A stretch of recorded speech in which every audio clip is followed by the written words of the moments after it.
បាទពុកម៉ែបងប្អូនបាទគោរពជំរាបសួរហ្នឹងហើយពុកម៉ែបងប្អូនដែលមិនទាន់មានឡានយកទៅប្រើបាទក្នុងឱកាសបុណ្យចូលឆ្នាំប្រពៃណីខ្មែរនេះបាទឥឡូវបាទមកជួបជាមួយនឹងបងប្អូនកុសលទៀតហើយពុកម៉ែបងប្អូនណាហ្នឹងហើយឡាននេះគឺជាប្រភេទ XLE ពណ៌ទឹកប្រាក់ឆ្នាំ02បាទហ្នឹងហើយស្តុកថ្មីពុកម៉ែបងប្អូនទើបតែមកដល់បាទ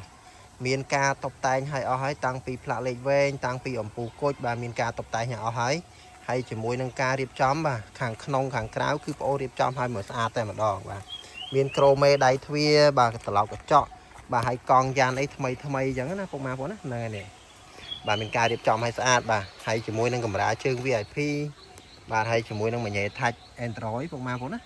ហើយតម្លៃយើងលក់តម្លៃពិសេសពុកម៉ែបងប្អូនតម្លៃធូរឲ្យណាហ្នឹងហើយចែកជូនពុកម៉ែបងប្អូនយកទៅប្រើបាទតម្លៃពិសេសហ្នឹងហើយឡាននេះគឺជាប្រភេទ option XLE បាទម៉ាស៊ីនត្រជាក់ខាងក្រោយបាស JBL 5គៀបមុខក្រោយបាទ radio ក្រោយទៀតហ្នឹងហើយ option បាទ option ពាក់កណ្ដាលពុកម៉ែបងប្អូនណាបាទនេះ XLE បាទ XLE ពណ៌ទឹកប្រាក់ឆ្នាំ02បាទឡានស្អាតធានាជូនពុកម៉ែបងប្អូនមិនឲ្យខ្ទាស់ចិត្តទេបាទឡានស្អាតហ្នឹងហើយបាទទើបតែរៀបចំឲ្យថ្មីពុកម៉ែបងប្អូនដែលមានចំណាប់អារម្មណ៍ចង់បានកាមេរ៉ាបាឡែនយកទៅប្រើបាទអាចមកមើលបាទមកគ្រឿងនេះបានបាទហើយបងប្អូនក៏មានច្រើនគ្រឿងទៀតដែរពុកម៉ែបងប្អូននៅឃ្លាំងបាទមានប្រហែលជា4-10គ្រឿងពុកម៉ែបងប្អូនណាជាមួយនឹងត្រកូលកាមេរ៉ាបាឡែននេះពុកម៉ែបងប្អូនណានៅឃ្លាំងបាទឥឡូវយើងសូមបង្ហាញតែមួយគ្រឿងនេះសិនទេបាទអញ្ចឹងមកពុកម៉ែបងប្អូនបាទមានចំណាប់អារម្មណ៍ចង់បានបាទឡានកាមេរ៉ាបាឡែនយកទៅប្រើបាទមកជ្រើសរើសមកគ្រឿងនេះក៏បានបាទស្រឡាញ់ឡានផ្សេងទៀតក៏បានបាទរើសតាមតម្រូវការពុកម៉ែបងប្អូនណាចង់បានមួយណាជាមួយនឹងអញ្ចឹងណាបាទមកដល់ឃ្លាំងគឺស្រួលរើសពុកម៉ែបងប្អូនណាបាទឥឡូវងាកមកវិញពុកម៉ែបងប្អូនណាយើងមើលមកគ្រឿងនេះសិនបាទមកគ្រឿងនេះបងប្អូនបញ្ជាក់ឡើងវិញគឺឆ្នាំ02 XLE បាទម៉ាស៊ីនត្រជាក់ក្រោយបាទបាស JBL ពុកម៉ែបងប្អូនណាហើយមានការតុបតែងនេះបងប្អូនប្រាប់ចឹងតាំងពីអំពូលគុជកង់យ៉ាននេះគឺមានការតុបតែងឲ្យរួចជាស្រេចហ្នឹងហើយ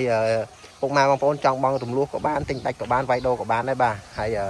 បាទការរៀបចំនេះដូចបងប្អូនប្រាប់ចឹងបាទមានត្រឡោកកញ្ចក់អីហើយជាមួយនឹងតទឹកជាមួយនឹងអ៊ីណុកអីមួយជុំឡានក៏មានដែរពុកម៉ែបងប្អូនណាអ៊ីណុកមួយជុំឡានហើយអស់ហើយបាទកលុកកលៀតធានាជូនឡានស្អាតអត់បុកអត់ប៉ះហ្នឹងហើយអត់បុកអត់ប៉ះអត់កាត់តអត់ស្ងត់ដោពណ៌ណាធានាជូនចេញពីឃ្លាំងបងប្អូនតែម្ដងបើសិនប្រអប់លេខយើងធានាជូនមួយខែពេញពុកម៉ែបងប្អូនណាហ្នឹងហើយរំលោះវិញក៏ងាយស្រួលដែរពុកម៉ែបងប្អូនណារំលោះមានលុយត្រឹមតែ$100បាទមានលុយត្រឹមតែ$100ក៏យើងរំលោះបានដែរពុកម៉ែបងប្អូនណាបាទនេះបាទខាងក្នុងខាងក្រៅគឺស្អាតអស់ហើយយកទៅចាក់សាំងប្រើតែម្ដងមិនចាំបាច់ធ្វើអីទៀតទេពុកម៉ែបងប្អូនណា